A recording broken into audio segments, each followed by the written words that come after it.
Good afternoon. I'm Emmett Kelly, a member of the CMC Board of Trustees and also a lawyer at Frost Brown Todd here in town. It's great to see everybody today. Today our forum is marijuana potpourri, or potpourri, apple or potato or potato. This will touch on any number of controversial topics related to the legalization, regulation, and use of marijuana in Ohio. Among the many issues are public policy, health, medical applications, corporate ownership, personal freedoms, taxation, federal law, industrial raw material, controlling board, etc.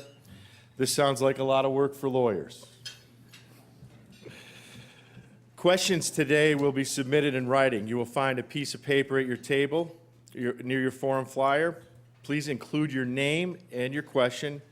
Members of CMC's program committee will begin to collect them about midway through the discussion.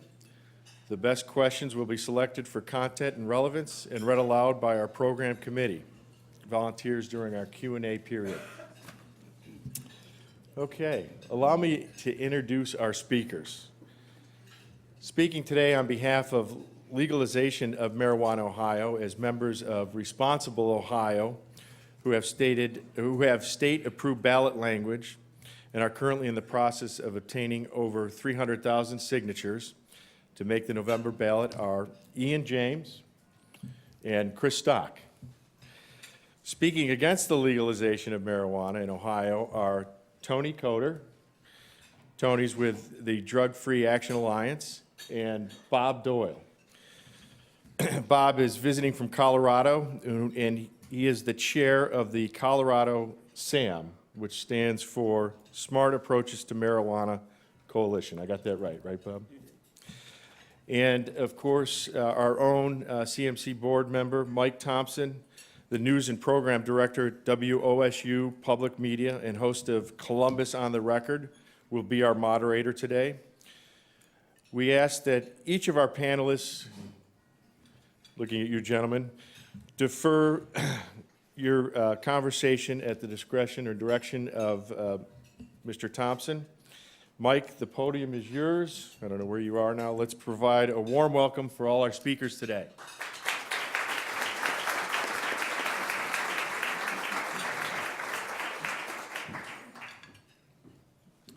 Thank you, Emmett. Thank you all for coming. This should be an interesting debate for those of us who grew up watching Cheech and Chong, laughing at Sean Penn's character Spicoli at Fast Times at Ridgemont High, and more recently went to White Castle with Harold and Kumar. This is odd. This is mainstream. Marijuana is no longer a joke. It's big business. It's used in medical treatment, and possibly could be used recreationally in Ohio and medically if this first makes the ballot and if voters approve. So we'll get to these many issues during this debate. We're going to start with some opening statements, and by virtue of a coin toss, the opponents to this measure will go first. We're going to hear a lot today about things like social justice. We're going to hear about medicine. We're going to hear about incarceration. We're going to hear about all of these tragic circumstances in society. However, let us make sure that we know that what this is really about. This is not about any of those things. If this was about those things, then the creators of this amendment would have already thrown their money at those types of issues. However, this is about big money. This is about creating a monopoly in the Ohio Constitution to make a very small handful of individuals extremely rich. This is about marketing. This is about commercialization. This is about taking what was a drug from the 70s and 80s that we used to laugh about and creating big business which has big impacts. And we're talking about impacts on public health. We're talking about impacts on public safety. We're talking about an enormous impact on business and young people. And we actually have some really good examples coming out of Colorado and Washington right now, which is why we decided to invite Bob Doyle, who is from Colorado. He's living with what commercialization of marijuana is all about, so I'd like to introduce him to take the rest of my 3 minutes. Thank you. Again, it's the As someone who's worked more than 20 years in tobacco prevention, I am keenly interested in social justice. I'm keenly interested in good medicine. I'm keenly interested in compassion. Oregon, Alaska, Colorado, Washington were all sold the same deceptive messages, that it was about social justice, communities of color, and making our communities safer. And that's all smokescreen, because it's all about the mass commercialization and use of marijuana. It's about mass producing gummy bears, hash oil. Since we began commercializing marijuana under the guise of medicine in 2009, we have more marijuana positive traffic fatalities, more marijuana positive DUIDs, more people in our ER rooms with medical or marijuana on their charts, more hospitalizations, more children being poisoned, more hash oil explosions, more illegal diversion of marijuana. Our marijuana use rates for every single age group is higher than the national average. That doesn't sound like a success, but that's what you're told by the marijuana industry, that Colorado is a success. So what measures are they using to determine that? Okay, now we'll hear from Responsible Ohio. Thank you. Columbus Metropolitan Club, the Athletic Club, thank you for having us here today. And to the Wade staff, thank you as well for helping make this a great event. Responsible Ohio seeks to legalize marijuana possession, consumption for adults 21 and older, while also providing medical marijuana for the chronically ill who have a recommendation from their licensed primary treating physician. The reality in Ohio is this. You can call, text, or email someone to have marijuana delivered to your door in less than 10 minutes, and that's faster than you can get a pizza delivered to your front door. That's a reality. However, consumers don't know what they're really consuming. Drug dealers don't card your kids to know if they're over 21. They only care about making sure that the kid or that person has cash in hand. That's a reality. Marijuana prohibition has failed. Ohio spends $120 million every year enforcing failed marijuana prohibition. Even though Ohio decriminalized marijuana some time ago, black Ohioans are 4 times more likely than white Ohioans to be arrested for marijuana, even though the rate of consumption is nearly the same. The American Bar Association conducted a study of Ohio marijuana laws and found that a single misdemeanor conviction can have over 300 consequences, mainly inability to get licensed to work in a number of fields. Drug misdemeanors like these are even worse because they will typically mean the loss of FAFSA eligibility, which puts college out of reach for many. We can and must do better. We must. And that requires Ohio have a responsible adult conversation in which we discuss treating marijuana like alcohol. We propose creating a marijuana control commission like the Division of Liquor Control, and that oversees the tight regulation, testing, and taxing of marijuana. We propose to allow adults who are 21 and older to grow up to 4 flowering plants in their home. Plants must be secured to ensure that no one under 21 can access the plants, and the home grower must obtain a permit to do so. Home growers will not be permitted to sell marijuana, and rather than continuing to waste $120 million a year on failure, we propose to tax a market that flourishes today in every single county in Ohio. We propose to regulate the commercial sale of allowing thousands of Ohioans to own and operate the manufacturing, testing, retail stores, and medical marijuana dispensaries. To protect from underage sale, the amendment requires jail for sale. That's in the amendment. If you sell to someone who's under 21, you go to jail. You lose your license. Responsible Ohio proposes a realistic approach to marijuana, not the failed prohibition that we have today. An approach that will regulate a system currently in existence to provide compassionate care for people with chronic illnesses such as Alzheimer's, Parkinson's, PTSD, epilepsy, while also creating over 10,000 new permanent jobs and generating needed revenue for our communities. That's the Responsible Ohio Marijuana Legalization Amendment. We again thank you for having us today, and we look forward to discussion and the questions. All right, I'll start with Responsible Ohio. Let's talk about the business aspect first. We saw this in the casino issue that came up and was finally passed, or was passed in 2009 after several attempts. There was big money behind it.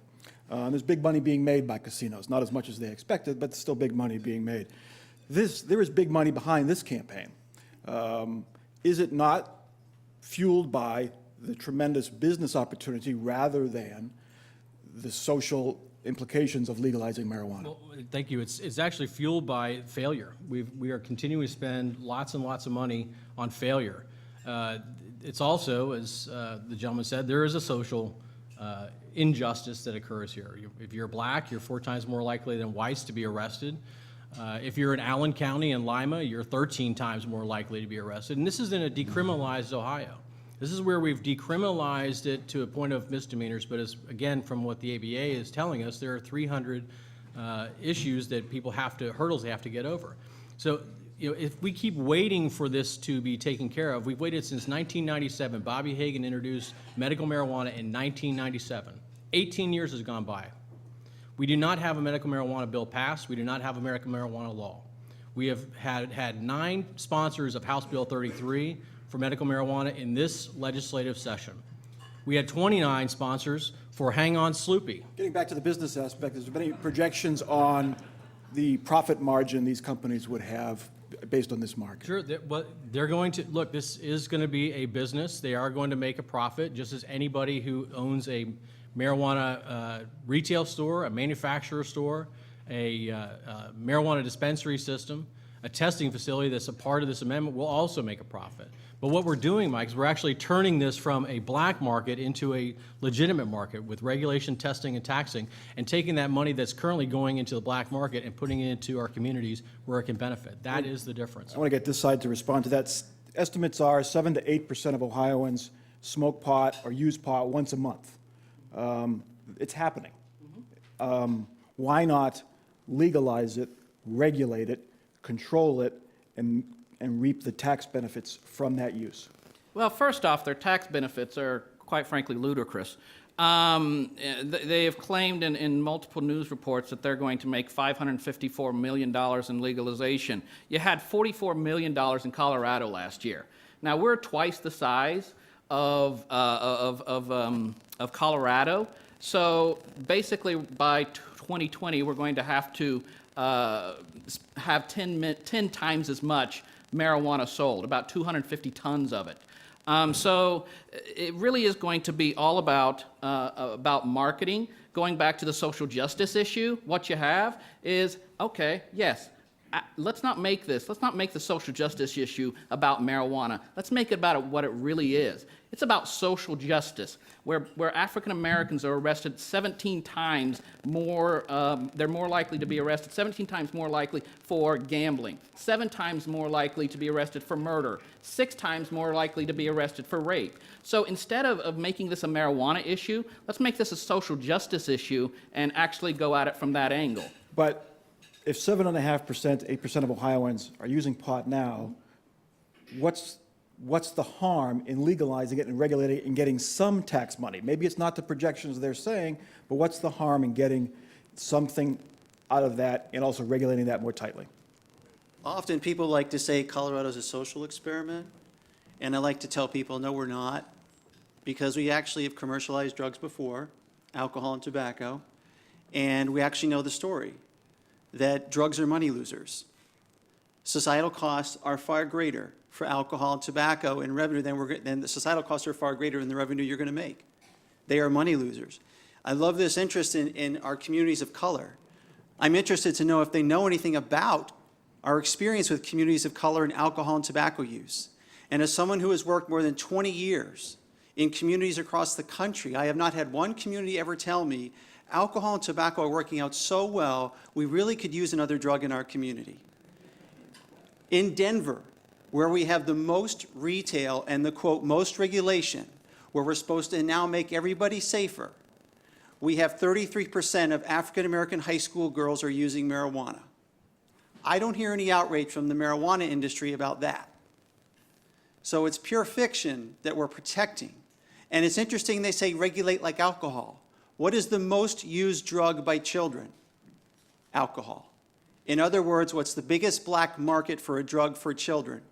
Alcohol. And that's what they say they want to be regulated like. So it's great, but their campaign sound bites don't match the substance of the issue. Talking about you cite the unfairness that African Americans and people of color face in the justice system because of marijuana laws. Is the way to fix that just to legalize marijuana, or should you fix the justice system? It's a multi-step process. I've I've kind of enjoyed myself sitting here and getting a chance to watch the debate unfold. I think what Bob is doing on the front end, though, let's be clear, is conflating this idea of legalization with this idea of usage of marijuana, right? In Bob's telling, if we legalize marijuana, all these social problems will inure. But if we don't legalize marijuana, none of the social problems will be here. And that's a fiction, right? I mean, what we're attempting to do here is address the reality. Light a candle instead of curse the darkness. We have a problem with enforcement. We have a problem with social justice, and I want to hit that issue on the head. But we have to recognize that we have a problem. What I hear Bob saying is, let's not even address it. Let's just continue on with the failed policies that we have right now. Let's continue on throwing $120 million in Ohio to marijuana enforcement that's not working. That just doesn't make sense to me from a public policy standpoint. So we start from the premise that a problem exists. Now, how do we deal with it? One facet of that problem is what's going on in the black community. So Mike asked, how do you address what's going on in the black community? Do you address it by simply legalizing it? And my answer would be respectfully, that's not all you do. Now, over the past 6 to 7 months, we've had a number of conversations, my golly, scores of conversations with folks in the African American community. And number one, it's not a monolith, right? When we say African American community, they don't speak with one voice. They speak with multiple voices and have multiple ideas and understandings of the dimensions of this problem. But what we hear over and over again is not, oh my gosh, if you legalize this, all of our kids will start using drugs. It's, listen, the African Americans are using this. They're 4 times more likely to be arrested for possession as compared to Caucasians. And what that's happening in the community as a monolith is that these people can't get jobs anymore. So why not change the Constitution to fix that penalty? It's a 2-step problem, and that's what we've been talking about. What we have put together is an initiated statute to address the issue of decriminalization. When this amendment passes, we will have signatures and we will have an initiated statute that produces expungement and decarceration for these decriminalized offenses. The draft is already written. It exists. We've been working with opinion leaders to shape the language to make sure that it writes well. And you will see that ResponsibleOhio will come forward with matching grants to fund this initiated statute in 2016. I want to move on past this because we've got several other issues to get to, and we only have about 20 minutes. Let me, to the folks who oppose this, what has Colorado seen with regards to edible products, cookies, brownies, candy, and did voters know that was going to be there when they voted on it? So what's interesting is, again, what I've mentioned is, go back and look at the campaigns that sold legalization to the voters in Colorado, in Oregon, in Alaska, in Washington. It was the same for out-of-state funders that funded those efforts. Not one mention of commercialization. Not one. No mention of pot shops. No mentions of mass-producing gummy bears, cupcakes. No mention of mass-producing hash oil, which for those who don't know is 60 to 80% THC, 15 to 20 times stronger than the marijuana somebody was using just in the 80s and 90s. THC is the chemical It's in a cannabis. psychoactive ingredient. So now this is what we have. This is what social justice looks like in Colorado. Fruit punch, cupcakes, gummy bears, any child product you can imagine has been infused with marijuana. Last week we had the young man come from Oklahoma who ate 5 marijuana gummy candies. He ended up shooting himself. We don't know yet still what may have caused that shooting. We do know we had a young man in Denver who came to visit who ate one cookie that had 6 joints worth of marijuana in it and had a cannabis-induced psychosis and jumped out of the balcony. The bottom line is that even now, quote, with regulated items, we still have these kid products. And as somebody who worked for 20 years in tobacco, where the tobacco industry told us Joe Camel's not about targeting children, here we have a marijuana industry saying that gummy bears, cupcakes, and soda are not about targeting children. Those are the only two cases. There was also a murder as well There that was, was yeah. linked to, but those You are also- the three since it was legalized, But you're correct, also, though? yeah, there's also the mental health issues. You talk to those who are working in mental health, will tell you about the changes they're seeing in Well- youth and young adults with mental health issues. But I just want to clarify, there hasn't been rampant suicides and blamed on marijuana. There's been those three cases that remain still Correct. In unsolved. addition to the poisonings Okay. of children and others, yeah. We want to get to this side. What does the amendment do with regards to edible, non-traditional, if there is a traditional, way of consuming marijuana? know that. I guess. Who are we kidding? Yeah, but, so, we're talking, will we see candies here? Will we see the drops? Will we see the gummy bears, the brownies, the cookies? Well, Mike, you're right. I mean, this notion of attempting to govern by anecdote is frankly silly. So what the amendment has done is put into place a recognition that Colorado's law wasn't working, so we're going to do it better. So I disagree with Bob on this notion that Colorado's not a lab. It is a lab. We've gotten a chance to see what some of the failings were in Colorado's regulatory system, and we've fixed them. For instance, in Section G of our amendment, it says the commission shall establish rules regulating the chemical content and/or potency of edibles, and it goes on, and the commission shall adopt a special division within the commission staffed with individuals with extensive experience in food and prescription drug regulation to assist the commission in promulgating industry-leading standards regarding the regulation of these edibles. And on top of that, it says the commission has the absolute authority to crack down on any manufacturer who is engaged in packaging or advertising in ways that create a substantial risk of attractiveness to children. We have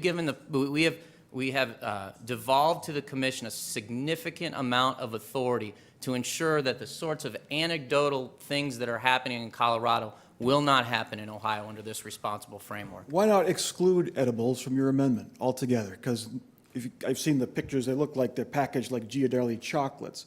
Why not just have in tobacco or smoke form, pill form, things that are truly medicinal-based rather than packaged like you'd see at a grocery store? There are folks out there, I mean, we have edible medications. There are folks out there who need... They're not packaged like chocolate bars, though. I mean, they have like, I guess... We have to understand that what the Responsible Ohio Amendment does is regulates the entire industry. So you have chocolate bars that are regulated on one side, and you have medicines. If you say, forget about edibles, don't have any edibles, that's throwing the baby out with the bathwater. You can regulate this in a responsible way to ensure that there's packaging that says, look, this is the THC content. This is what you're dealing with, Maureen Dowd, when you take this chocolate bar. Make sure, and we can have the sort of content that deals with the problem. It doesn't make sense to say, all right, throw all the edibles out, because we recognize that there are patients out there and patient advocates who have told us we need edibles for our kids with epilepsy and so on and so forth. So no, I don't think that works. Getting to the medical marijuana, this amendment, if it gets on the ballot, and if it's passed, would legalize medical marijuana. If it was just medical marijuana, that you needed a doctor's prescription, would you support this amendment? Well, first off, there is absolutely no state in the United States that has a prescription for marijuana. The FDA won't allow that. We do advocate for more testing on marijuana. We know that there are components in marijuana like cannabinoids, like cannabidiols, that actually could have medicinal properties with cancer patients, with those kids with seizures. And if they really cared about the medical piece of this, they would actually be in support of House Bill 33 and going through the FDA process and Epidiolex, but that hasn't been on their plate thus far. But the medical piece, if we're going to do medicine, there are some components of snake venom that are actually in blood pressure medications. You don't go out and get bit by the snake. Your blood pressure will drop. It's getting it back up. It's going to be the hell of a problem. We don't do that in raw form. We actually have a medical system, and my wife is from India. We have, and been there many times, we have the best medical system in the entire world to make sure that our people are safe, that they know the dosages, that they know what they're getting in their products, and that it's not just grown in some greenhouse in Fayette County or wherever else. But that's the case now. This amendment would legalize it, regulate it, and it would become better regulated medicine. Who says it's medicine? The FDA determines medicine, and they have not come out again. Are there components? Are there medicines in the system? Absolutely. Sativex is a great example. Should be on the market this year. Are there some compounds? There are 6 compounds right now going through the FDA process. Epidiolex, again, another cannabidiol-based medication for these children with seizures. So let's go through that process so that we can study it, we can make sure there are no long-term consequences, and that we know that every time what they're taking. Ohioans, I think it's like 75 or 80% of Ohioans support marijuana for medical use. It's 50-50 on recreational use. Why not start with medical marijuana first? Sure. I mean, it's really about 57%. We do polling every week. We've been polling since September. That's so we know what voters are believing and thinking and where they go. The Epilepsy Foundation believes that CBD marijuana is actually useful, it's helpful. There are a number of veterans who served overseas and have come back who have PTSD, who utilize marijuana rather than antidepressants and find it to be very helpful and not as addicting as the depressants that they are put on.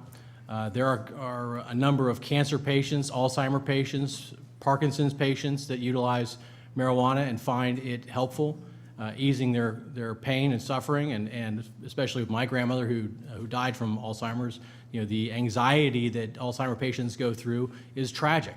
So why not help them first and then go to recreational? Well, and if you go with Mr. Coder's approach to wait until or work on House Bill 33 that deals with less than 2% of all marijuana patients, then we could get to this idyllic world of medical marijuana in 2050? We've waited for 18 years now to get to nowhere with medical marijuana. It's been in the legislature, every General Assembly with Bobby Higgins pushing, and it's back again now. It's not getting anywhere. It is a better approach, we believe, at Responsible Ohio, to be honest with Ohioans, not do what, if you go the direction of medical marijuana, I'm sure our friends would say, that's just, you're trying to hide something. You're really going to go to personal use after this is over. Because that's what every state's going to do. That's exactly what's going to happen. I want to get to one more big issue, then we're going to go to questions. And the big issue I want to get to is this argument that this amendment would set up a monopoly. It's been described as a cartel. The amendment says that initially 10 growing facilities would be established around the state. The amendment also says that the commission in the 4th year, if demand is sufficient, can increase that number. But why set the number at 10 specifically in the amendment? Well, let's put this in context. What Mike is talking about right now is Tier 1. This amendment approaches the industry from a 3-tiered system. Tier 1 deals with the growing and cultivation and extraction of the raw materials that get consumed by the public. So at Tier 1, you're dealing with the sort of zenith or apex of concerns related to public health and safety. You want to make sure that when this stuff is grown, it's grown in a very tightly regulated fashion, and that it's grown in a way that it isn't slipping out the back door. They call it diversion in Colorado and other places. So if you have 10 as opposed to 1,000, like you have in Colorado, you are able to focus your enforcement and regulatory resources on 10 entities as opposed to 1,000 entities. And it's a lot easier to catch, as the Rand Corporation said, it's a lot easier to catch a rogue operator with respect to 1,000 with respect to 10 than it is to catch a rogue operator in a system of 1,000. So at the tier 1, you have a very tightly regulated framework. Now, let's talk about this idea of monopoly cartel.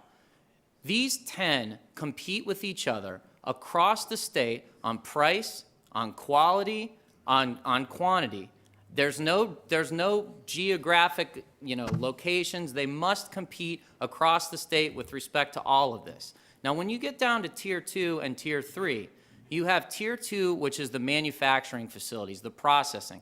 So if you look at this industry as within the next 5 to 10 years, 80% of it is in the edibles space and 20% of it is in the flower space. That means that 80% of the industry runs from tier 1 through tier 2 to be processed into whatever sort of products are made, and into tier 3, which is retail. We anticipate that at a fully grown market, there will be hundreds and hundreds of tier 2 facilities to meet all that demand, and there could be as many as 1,000 retail facilities to meet the demand. So what you're talking about right now are 1,500, 1,600 facilities that are wide open to any entrepreneur who's got a great idea and a license from the commission. And when you talk about the 10 at the grow facilities, what you're really talking about is giving yourselves the opportunity to tightly regulate this. All right, and if these folks, one last point, and if these folks don't follow the rules, if they don't follow the regulations, the commission replaces them and can start over. Your reaction to the industry breakdown, how this would work in Ohio? Yeah, this is like the AT&T store battling on Broad Street with the AT&T store up in Clintonville somewhere. It's the same industry. It's the same 10 folks that are getting together.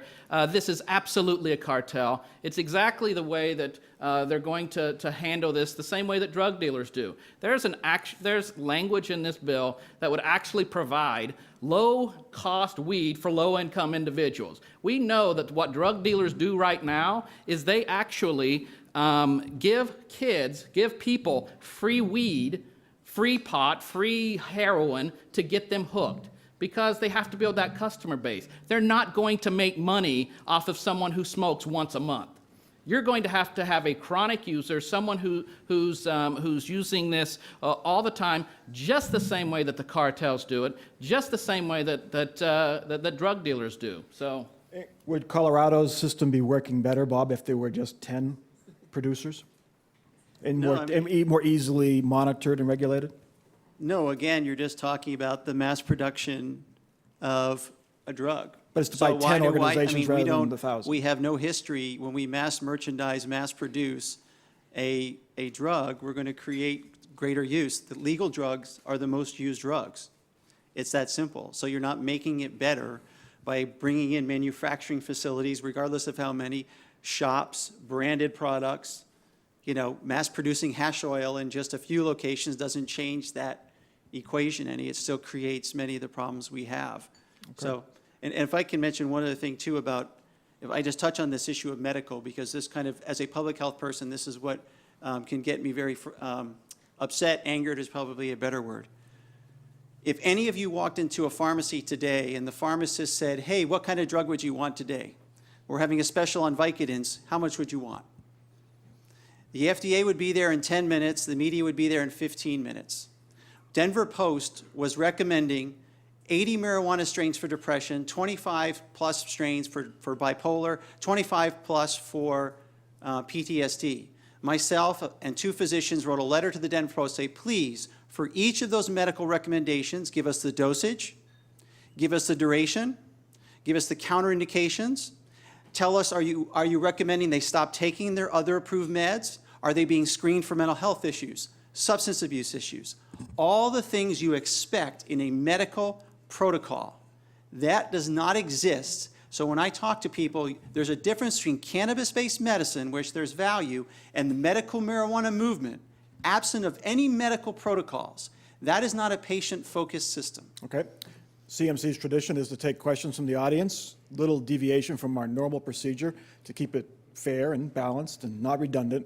Our program committee has selected your written questions. Go ahead. Good afternoon. I asked this question on behalf of Cher Newfer and John McKnight, who have similar questions. And the question is, I agree that alcohol and tobacco have societal costs. Alcohol and tobacco kill thousands of people. What is the societal cost of marijuana use? It can actually save people's lives and have health benefits, and no one has ever died from overdose or continual use. Start with you folks. I agree. Do you have any, I guess, do you have any numbers, any specifics? I don't want too many numbers, but any basic proof of why you agree? Yeah, there's a significant amount of proof. There have been a number of studies conducted that back all that up. The one study that comes to mind right now is the study that was included in the U.S. District Court of California, the recent case that the judge called for evidence as to the medical efficacy of marijuana as compared to some peer group, and that peer group included ibuprofen, acetaminophen, aspirin, and the stuff that's in Robitussin. Somebody help me. What is it? Yeah, the stuff that's in Robitussin, whatever. And they did a ratio study of toxicity against the therapeutic dose, and they called it the therapeutic indicator. And so the Robitussin, the toxicity versus the therapy, was a 1 to 3, meaning that if you took the recommended dose, that would be therapeutic. 3 times that dose would be toxic, would be deadly. The one that surprised me was acetaminophen. It was very high as well. It was like 1 to 5. Ibuprofen was 1 to 7. Aspirin was about 1 to 15. Marijuana was 1 to 10,000. In other words, what that evidence before the District Court of California was saying is there is no toxic dose of marijuana. There isn't. And so when we hear these claims about how marijuana is causing all these deaths and fatalities, I would ask to see the studies. So the costs, and again, here, this is why I say this is all deja vu for those of us who worked in tobacco.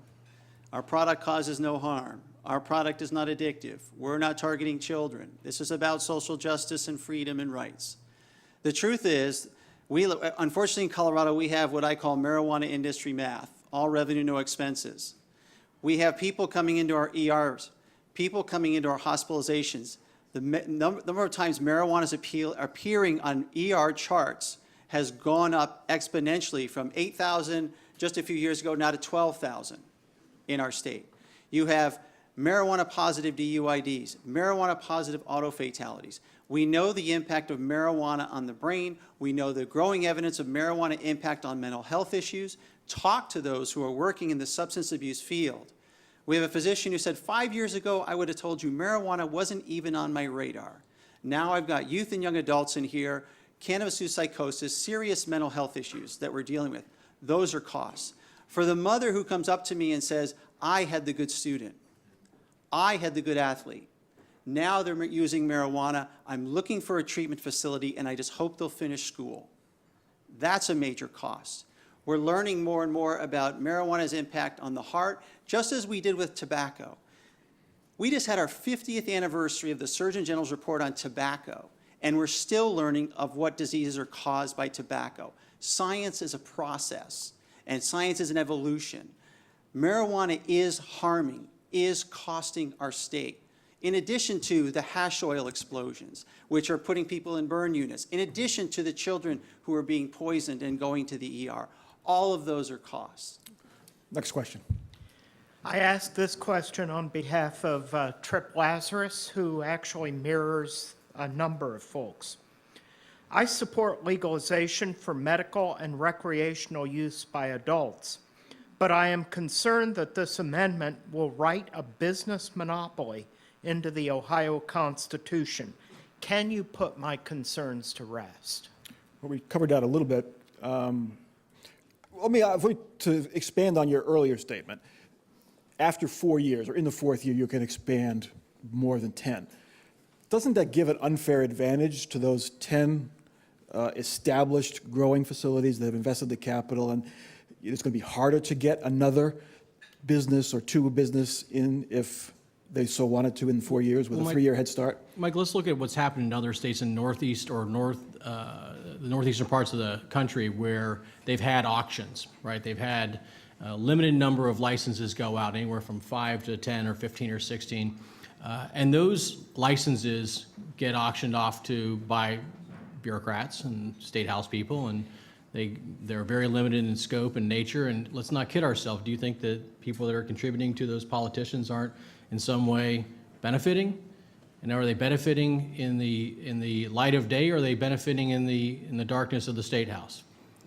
The other reality here is that you can't get a marijuana bill through the legislature. We've been trying again for 18 years. It's unrealistic to assume that the legislature is going to put an issue before the voters to require an auctioning of licenses. So if you are going to get to a point of having legalization, which again 57% of Ohio voters want for personal use, then the way to do that is to have direct democracy. And having that direct democracy in the light of day, with public input, with disclosure, with transparency, with an adult conversation about prohibition and its failure, and the alternatives, is a far better way to go forward. Does that give an unfair advantage? No, I think that it actually is just a realistic way that we get a change of law, because we cannot rely on the State House across the street to do it.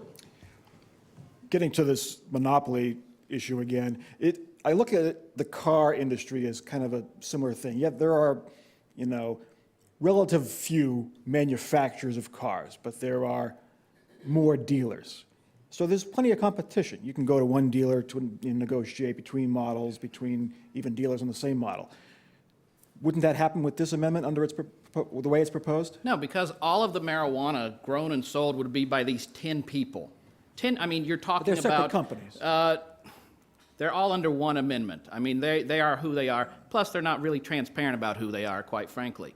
The piece about that is that we have, there are, quite frankly, there's products that are, national products. Does this also take into account that cannabis-based medications, because they're not grown with Ohio weed, would they be then illegal in the state of Ohio? You talk about they control everything. Nothing else is about, nothing can come in. It is this one named group of individuals who would have control over the entire industry. That's where the monopoly and the cartel comes into focus. Next question. This question's from David Axelrod. What advice, if any, can you give to participants in the lawful marijuana industry about security from federal prosecution, especially should the administration change to one hostile to the marijuana industry? And please comment on issues of federalism involved in a state-sanctioned marijuana industry. To clarify, marijuana is still against the law federally. The DEA is choosing not to enforce it in the states where it's legalized right now. Yeah, David, I mean, it's a great question. One of the initial risk disclosures in the SEC filings that I know that our funders put together was, if we do this, we may, face criminal sanctions. That is a recognition that is hanging over anyone who chooses to get involved in this industry, and it's a recognition that folks in Colorado and Washington and the Wild West of California also have to deal with. Now, as things are changing across the nation and changing very rapidly on people's understandings of how marijuana should be regulated and dealt with, there will be a harder and harder push from these states saying, allow the states to do this, let the 50 laboratories work through the process, and allow democracy to work. And to this point, we have seen the federal government take their cues from that. I have no reason to believe, as this movement continues on down this policy path, that the federal government will reverse its stance on taking a hands-off approach without a significant backlash from the state's own legislators. You all want to respond to the federal government's involvement in this? What has been the federal government's response in Colorado? Is it, you can't even ask, awful. don't ask, don't tell, you know what's going Is on. awful a bad word? I guess the way to describe it, because the federal government, again, it's it's a violation of federal law. So they go after the black And market So folks? what's that? Do they go after the black market folks, the No, illegal I mean, sales? that's the fiction. I mean, the administration said, okay, Colorado, if these things, they laid out a list of things, if these things start to happen, we're coming in, if the black market is going, if kids are getting it, and we've met, I think, every criteria tenfold. And then nobody's arrived on a horse to come in and address the issue. So we have the problems that they said they were concerned about, and nothing's happened, so. I think we have time for one more. Go ahead. Also, from the workforce standpoint, this is where employers are having a tremendous issue across the nation. It is, which law are we following? If we have a DOT contract, Department of Transportation contract, who have come out very strongly that you cannot have medical marijuana in your workplace. However, you have a medical marijuana state. How does that work for employers who are getting sued in other states? You're talking about Colorado with Brandon Coates. You're talking about Michigan. You're talking Maine, and also in New Mexico. So you've got lawsuits against employers trying to juggle this federal versus state law. We have time for, go ahead. To explain how that works in our amendment, I mean, Tony suggested concerns about this, employer issue. We address it head on. Section J4 says, nothing in this section is intended to require an employer to permit or accommodate the use of blah, blah, blah marijuana. Except, can I read the end of that? Except that a patient with a medical marijuana certification may self-administer the medical marijuana subject to the same conditions applied to administration of prescribed medications. So you they bet. can't smoke that. It also says nothing about impairment in this issue. That's exactly right. To the extent that Chris Stock Crane Manufacturer has a prohibition on operating cranes with respect to OxyContin, that same prohibition would be in effect with respect to medical marijuana. It's not said in the language. Despite the fact that All this right. would be in a medical marijuana certification. We'll leave this to the lawyers to figure out. One more question. Sure. So this question comes from MetroCast, Lynn Stan there. And she asks, when looking at cannabis as an income source and to impact positively on agriculture, why is industrial hemp not included? Shouldn't it be the first stop? We were actually asked by the hemp folks to not put it in the amendment, and we didn't. We specifically excluded it because the hemp industry asked us to do so, to not do so. Okay. We've reached the end of our question and answer session, so we'll give each side 1 minute for closing statements. And again, by virtue of a coin toss, we are starting with you folks. You're first. Go ahead. Thank you again for having us today. As you've seen, prohibition and scare tactics aside, the reality is as follows. Marijuana prohibition is a failure. Marijuana is being sold in every single county, all 88 of them in Ohio. It is untested, it is unregulated, and it is untaxed. In some instances, it is dangerous because you do not know what you're consuming. Drug dealers do not card your kids to see if they are of an appropriate age. They do not care. They want the money. They serve as the real gateway to harder narcotics in doing so. Ohio spends $120 million a year to enforce failure. Ohio marijuana prohibition disproportionately impacts people of color. A single marijuana misdemeanor conviction can have over 300 consequences, including affecting people who want to go to college and have FAFSA issues to deal with. We can and we must do better. And that requires that we have a responsible adult conversation, which I think we had today, with some disagreement and some, of course. But we need to discuss treating marijuana as we do alcohol. Okay, we got to cut you off there. You folks. First off, FAFSA is a federal program, so it wouldn't impact that at all. Secondly, I think we have to go back to balancing that this is a public health, this is an employee issue, that if we're going to protect those employers in this state, then we really need to take a hard look at this. We can't just commercialize and have the 7 or 8% that we have now who are smoking marijuana become 50%, which we have in alcohol. So you have that market, you're going to commercialize, you're going to have those issues, and the impacts are going to grow. And just to say that in Colorado, we are the black market. Our marijuana is more potent than the black market. Our marijuana is branded. Our marijuana is mass-produced. Our marijuana is marketed at stores, and so that is not making our community safer. The long lists of costs of marijuana commercialization are much bigger now than they were when we had, quote, just the black market. All right. Thank you all. To our panelists, I think that we learned something today, so thank you very much, and thank you for your questions. I hope you enjoyed today's forum. Remember that you can view and share all of the CMC forums on CTV, Columbus Television, on WOSU and PBS affiliates statewide, with the Ohio channel, and anytime on CMC's website via YouTube. Let's thank our speakers again: Ian James, Chris Stock, Tony Coder, and Bob Doyle. And of course, our mediator, Mr. Thompson. Thank you.